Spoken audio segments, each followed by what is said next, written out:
Hi, sir, to all of you viewers of Equinoxe Television. It's 6 p.m. in Douala. Thank you so much for being with us on this edition of the news.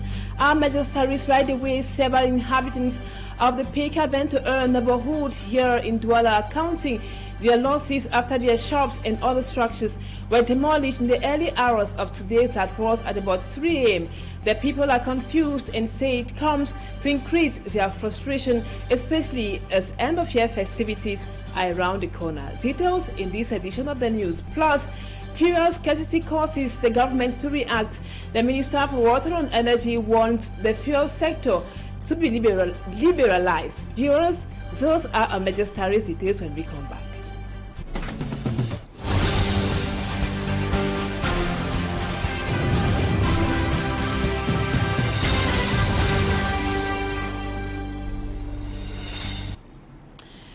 Welcome back, viewers. Thank you so much for the confidence. We begin this edition of the news in Douala, precisely in the Douala 5 area.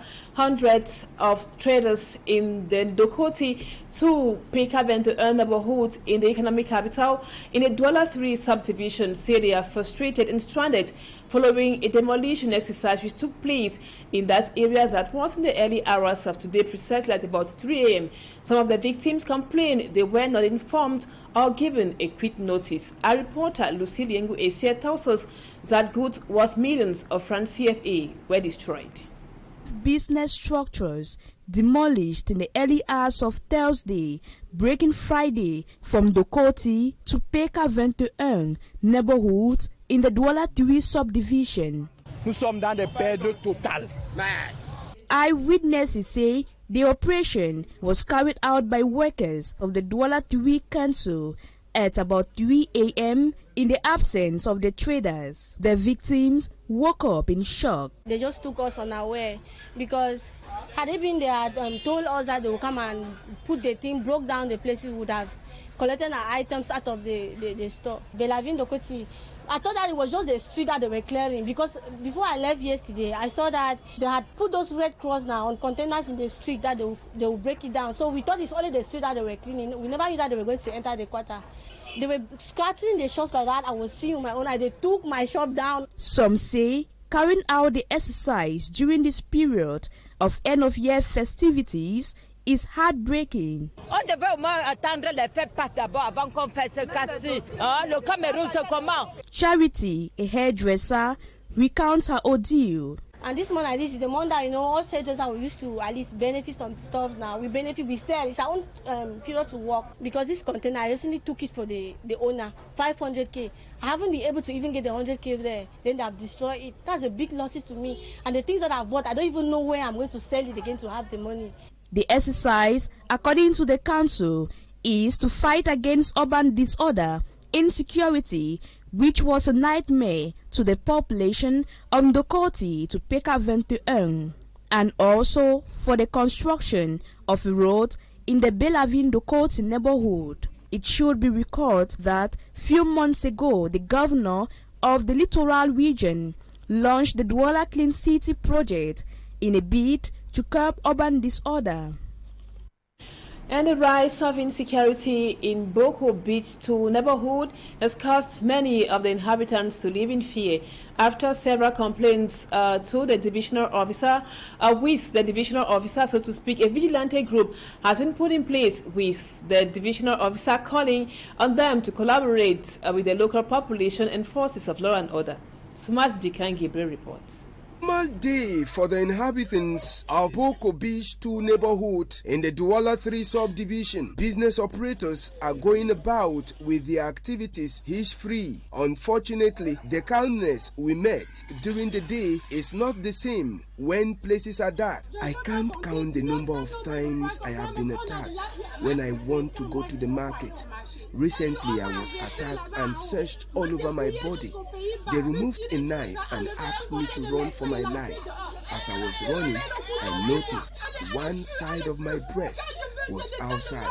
Most of the people in Boko Beach 2 neighborhood blame parents who keep hiding their kids who join these thieves to make life unbearable for others. It's going worse because some parents know that their children are amongst the bad ones within the neighborhood, but they continue protecting them.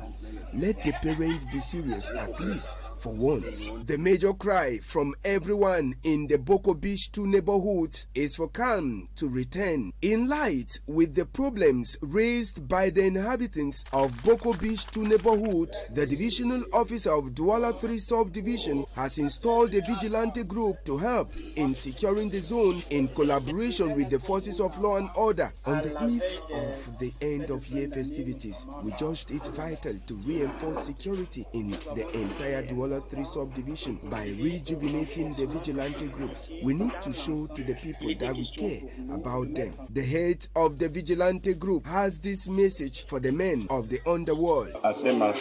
To the thieves who don't allow our people to sleep, I'm asking them to leave Boko Beach 2 or change their ways, without which we shall make life uncomfortable for them. With the putting in place of the vigilante group, the people of Boko Beach 2 neighborhood hope for better days ahead. To Loom, inhabitants in that area of the Mongo division have highlighted some of their problems which range from electricity supply and potable water provision. Those problems were highlighted or expressed during the adoption of the budget for the year 2024, as we hear in this report, which comes up next by Cedric Chakutu. Bad roads, lack of potable water and electricity are some of the many problems faced by inhabitants of Loom in the Mongo division of the littoral region. These problems were exposed to development stakeholders and municipal authorities of the area during the adoption of the 2024 budget. According to the mayor, the worries of the people are visible due to the geographical location of the town of Loom. Loom a un problème au niveau de sa géographie. Donc ça fait que, quel qu'en soit ce que vous faites, vous êtes dans un problème d'éternel recommencement. During the session, a budget of over 8 million was voted. The mayor says he will strategize with partners to resolve the problems faced by the people. Nous avons négocié une préconvention qui va nous permettre ici d'acquérir un certain nombre d'engins. We negotiated with a certain number of partners for them to help us. You know, we can't do everything on our own, so they will help us with the necessities. Nécessaire pour faire face à ces préoccupations-là. Il est difficile pour nous de faire quoi que ce soit. The problem of road and waste disposal was also highlighted. Dans ce projet, in this project, we also talk about road and waste disposal. How are they going to solve these problems? That's the real question. Comme je vous ai dit tout à l'heure, est-ce que ce projet devait être réalisable? C'est la question. At the end of the budgetary session, inhabitants of Loom were optimistic that their worries will be taken into consideration and quick solutions given. And now we talk something else. It is one of our major lead stories. The Minister for Water and Energy wants the fuel sector to be liberalized. We spoke with an economist who say it is just a short-term solution. Babula Jonathan tells us more. On the instructions of the President of the Republic, read this letter. The Secretary General at the Presidency of the Republic, Ferdinand Gongo, tells the Minister of Energy and Water Resources to liberalize the importation of fuel.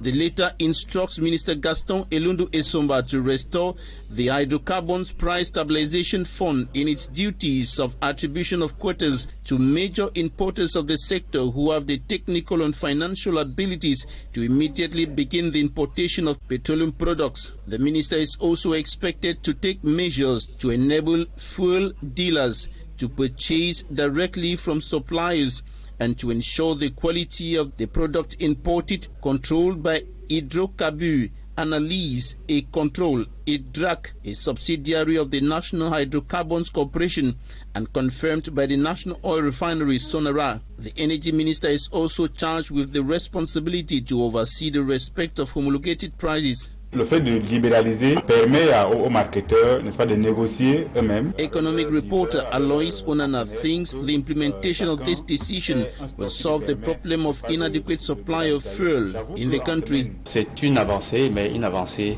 mineurs. However, another economic reporter, Georges Semet, highlights the point that the liberalization of fuel importation is a limited solution. To him, government should rather step up efforts for the national oil refinery to start refining the crude oil extracted in Cameroon. And now we take you to the southwest region, precisely in Limbe, where the local population are complaining of hardship few days to end-of-year festivities, especially Christmas. Reporter Davidson Maimo made a stop over at some commercial centers in Limbe, and he now tells us more about the problem faced by the local population. Despite the prevailing relative peace presently enjoyed by the people of Limbe in the Fako division of the southwest region of Cameroon, financial constraint caused by the more than 5 years ongoing Anglophone social unrest continue to have an adverse effect on the lives of the people. Despite the fact that we have the little peace, the peace is still hard on us. Anglophone crisis has affected me, and not only me, it has affected the business we are trying to operate here. I'm here since in the morning. I've sold just a pair of shoes since morning up to now. That is 3 o'clock. Can you imagine? It's really showing that it's not really moving. I've been here for 2 hours. Nobody has not passed. This cost me.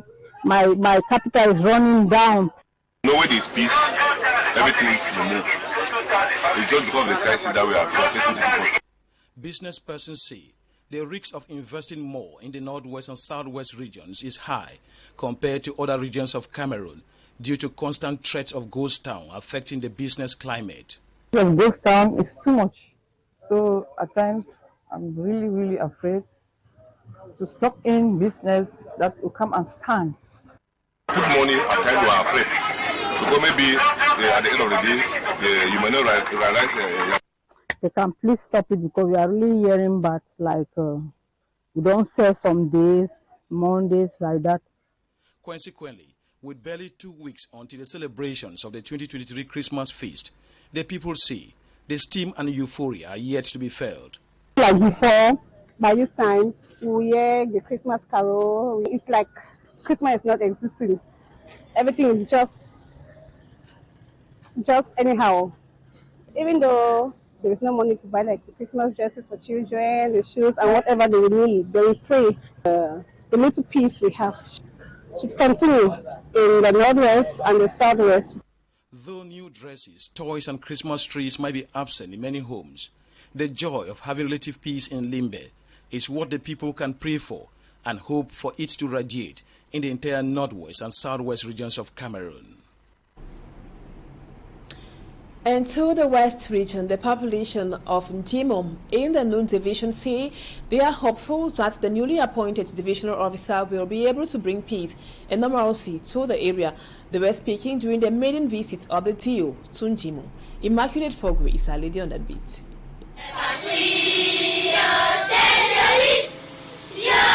Nous subdivision, located in the Nous division west region of Cameroon, is one of those areas affected by the over 7-year-old armed conflict ongoing in Anglophone Cameroon. Separatist fighters are said to have invaded the area severally, causing enormous harm on their victims. Speaking during the maiden visit of the new divisional officer, the traditional ruler of Jika outlines the challenges faced by the population and what their expectations are. We need security to be tightened in our area. We are also in need of roads, water, electricity, schools and other basic amenities. We strongly believe your appointment will have a positive impact on the population. Responding to their plights, the divisional officer promises to channel them to the right quarters while assuring them of his readiness to collaborate with everyone. I can say it is actually not easy to control all these weak villages that are under him. For us to first of all create weak villages under him, it means he is somebody of remarkable originality of us. He is somebody of self-righteous and idealistic, and is also somebody of education and eloquence.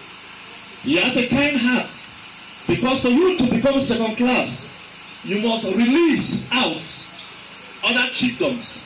It is as a result of him It should be recalled that administrative conflicts between the former divisional officer of Jimam and the mayor almost turned out bloody after a divisional officer reportedly held the mayor at gunpoint, causing panic among the population. The population believe it is a new dawn for them and Jimam subdivision as a whole.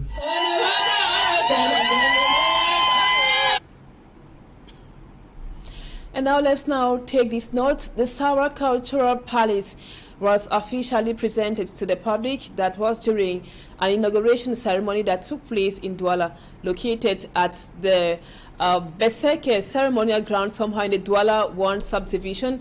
The symbolic building was inaugurated in the presence of high-ranking personalities.